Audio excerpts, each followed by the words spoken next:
Assalamualaikum warahmatullahi wabarakatuh.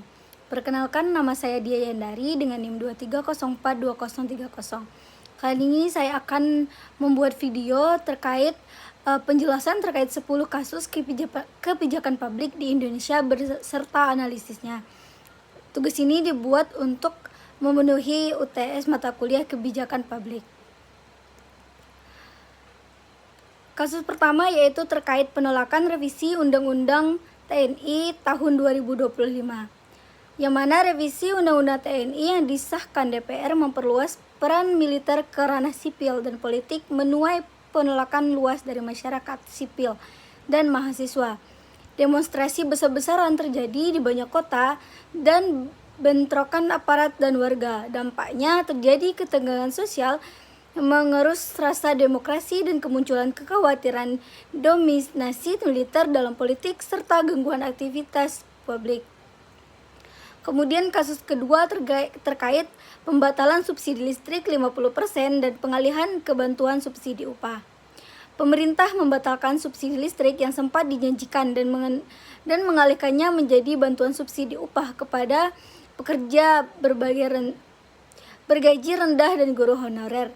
Ini mengaruhi daya beli masyarakat dan menimbulkan kontroversi karena perubahan kebijakan yang mendadak serta dampak langsung pada biaya listrik rumah tangga.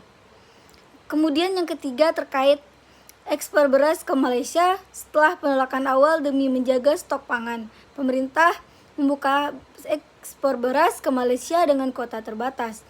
Kebijakan ini menimbulkan perdebatan terkait ketahanan pangan versus peluang ekonomi ekspor. Dampaknya membuat sebagian masyarakat was-was akan ketersediaannya beras dalam negeri. Kemudian yang keempat, kasus kekerasan oleh aparat kepolisian dan militer terhadap demonstran dan sipil.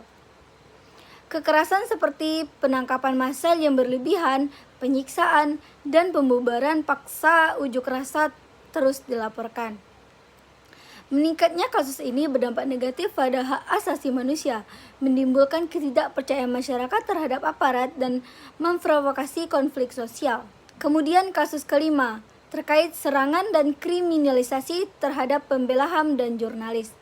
Adanya upaya pembungkaman suara kritis melalui kekerasan fisik, intimidasi, dan kriminalisasi.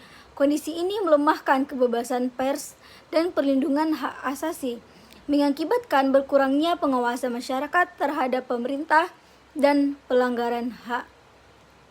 Kemudian kasus yang keenam terkait vonis hukuman mati meski ada pembahasan revisi pelaksanaan pidana mati. Pengadilan negeri tetap menjatuhkan vonis hukum mati bertentangan dengan pernyataan presiden yang menolak hukuman mati. Hal ini menimbulkan kontroversi hukum dan dilema etis di masyarakat serta memperhatikan ketidakkonsistenan kebijakan.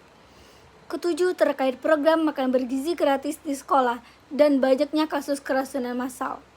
Program yang dimaksud untuk meningkatkan kesehatan siswa ini malah memicu kasus keracunan massal di berbagai sekolah, menimbulkan kekhawatiran akan keamanan layanan publik dan menurunnya kepercayaan orang tua. Kemudian kasus ke-8, kasus korupsi besar di berbagai sektor dan perubahan kebijakan anti korupsi yang kontroversial. Terungkapnya korupsi besar memicu kemarahan publik dan tuntunan reformasi. Namun sejumlah kebijakan anti korupsi mengalami penyesuaian atau batal, menimbulkan polemik dan kekecewaan masyarakat terhadap komitmen pemberantasan korupsi. 9. Polemik donasi warga di Jawa Barat.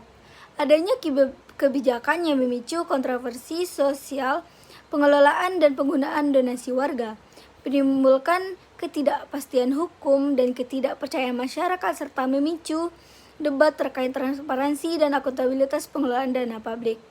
Kemudian kasus terakhir terkait lambatnya penetapan rencana aksi nasional pencegahan tindakan pidana perdagangan orang. Ombudsman RI mengkritik pemerintah yang terlambat menetapkan RANTPPO periode 2025 sampai 2029.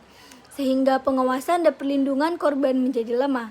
Dampaknya korban TPPO terus bertambah dan penanganan serta pencegahannya belum optimal. Nah, jadi dapat ditarik kesimpulan bahwa dari semua kasus yang telah dibahas mencerminkan berbagai persoalan kebijakan publik di Indonesia yang sedang berlangsung, terutama mengenai hak asasi manusia, ketahanan pangan, perlindungan sosial, penegakan hukum, dan integritas tata kelola negara. Dampak bagi publik bervariasi mulai dari ketidakamanan, ketidakpastian ekonomi, tergantung hak sipil, hingga penurunan kepercayaan terhadap pemerintah dan lembaga negara. Mungkin itu saja materi yang dapat saya jelaskan. Terima kasih, mohon maaf jika saya ada salah kata. Saya akhiri dengan wabillahi taufiq wal hidayah. Wassalamualaikum warahmatullahi wabarakatuh.